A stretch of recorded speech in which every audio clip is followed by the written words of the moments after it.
बिस्मिल्लाहिर्रहमानिर्रहीम। अस्सलाम वालेकुम नाज़रीन, आज हम फर्नीचर के लिए इस्तेमाल होने वाली लकड़ी के बारे में बताएंगे। जो मुख्तलिफ़ किस्म की लकड़ी इस्तेमाल होती है, आला लकड़ी जो मुख्तलिफ़ दरख्तों की होती है, उसकी टाली और टिक्कर और दियार वगैरह मुख्तलिफ़ आम, जामन और कई किस्म की नीम की खरोट जो मुख्तलिफ़ लकड़ियाँ हैं जो आपको बताएं। तो आपको अब लोग में दिखाते हैं क्या क्या लकड़ी इस्तेमाल होती है। ये अफजल साहब हमें बताएंगे कि क्या कौन सी लकड़ी है इनके पास। डाली दी बताएगा कोई एक तो हमें भी कोई निशानी मिल जाए। डाली दी देखो ना हाँ डाली दी लकड़ देखो जी टाली दी लकड़ हाँ कईयां ਨੂੰ ਖੁਸ਼ਬੂ ਤੋਂ ਵੀ ਪਤਾ ਲੱਗ ਜਾਂਦਾ ਹੈ। टाली दी भी नीम दी खरोट दी जामुन दी पहाड़ी गिद्दर देसी मुख्तलिफ किस्म दी लकड़ा। अच्छा, सबसे ज़्यादा जो अच्छी किस्म टाली का बनता जी शीशम जिन्होंने कहते हैं जी शीशम शीशम किया जाता है उस लकड़ी का ग्रेन तय हो पुरानी लकड़ हाँ जी सुक्की अच्छा फर्नीचर वही बनता है। होर केड़ी लकड़ है आप बाले ने केड़ी पहाड़ी गिद्दर पहाड़ी गिद्दर का रंग मुख्तलिफ होंदा जी हर लकड़ का। यानी जी सब तो अच्छी लकड़ टाली दी शीशम की लकड़ जे तो अच्छा फर्नीचर बनाया जाता तो जिन्हों घुन तो भी बचाने फिर एहतियाती तदवीर होंगे वो भी तुम दसांगे। तो बाकी होर भी मुख्तलिफ किस्म के ब्रांड पे लकड़ियाँ के टिक्कर के जामन के लगी है। निम नूं कहते जी घुन नहीं लगता, बाकी गल सही है नहीं लगता निम नूं घुन नहीं लगता पर इन्हूं दीमक कहते लग गई क्योंकि कोड़ी होंगी है तो दीमक इन्हूं खा नहीं सकती। बाकी देख लो जी साढ़े सामने कितना ढेर लगा है लकड़ी का मुख्तलिफ किस्म का।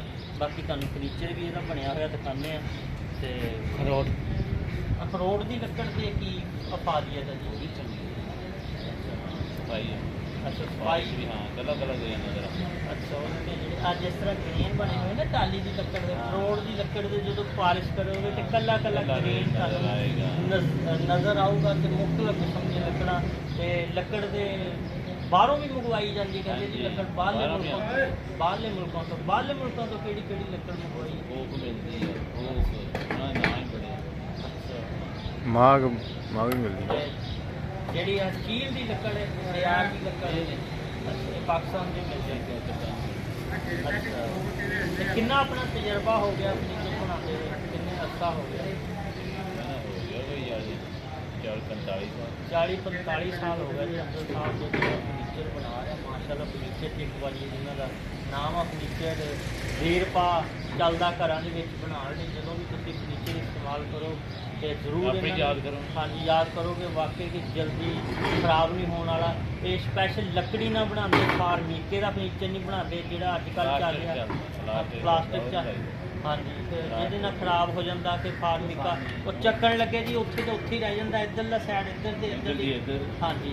लकड़ का फर्नीचर कभी खराब नहीं होंदा देर पा होंदा वा हमेशा लकड़ का फर्नीचर इस्तेमाल करना चाहिए सानू तो दूसरे फर्नीचर तो जान छड़ानी चाहिए जो असी अजकल फार्मिके का आर्टिफिशियल लै लें सस्ते फर्नीचर लै लें ये तो सानू बहुत परहेज करनी चाहिए। अच्छा फर्नीचर एक बार बनाओ तो देर बाद चला सकता।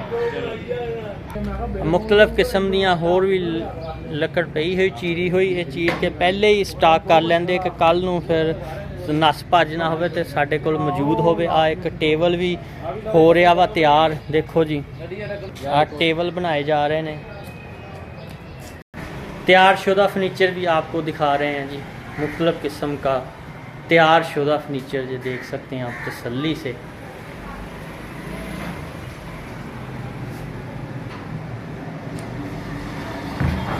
ये तैयार करके रखा गया हुआ है शोरूम में जिस तरह ही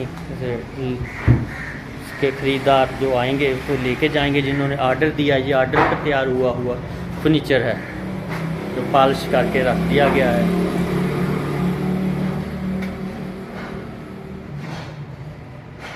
ये बर्तनों वाली अलमारी dressing table bed table bed और बर्तनों वाली अलमारी वगैरह ये स्टैंड तैयार किया गया हुआ ये अपना अपना वर्क कर रहे हैं देख सकते हैं आप। ये मशीनें भी इनके पास पड़ी हुई जिससे ये लकड़ी को सेट मेट करते हैं, प्रेस करते हैं। आपको आज लकड़ी के फर्नीचर के बारे में बताएं। लो जी सज्जनों, बेलियों, मित्रों, इसके साथ ही हम इजाज़त चाहते हैं। आप हमारे चैनल को सब्सक्राइब भी करें, लाइक भी करें, शेयर भी करें और इस तरह की मुख्तलिफ़ वीडियो आपको हम दिखाते हैं।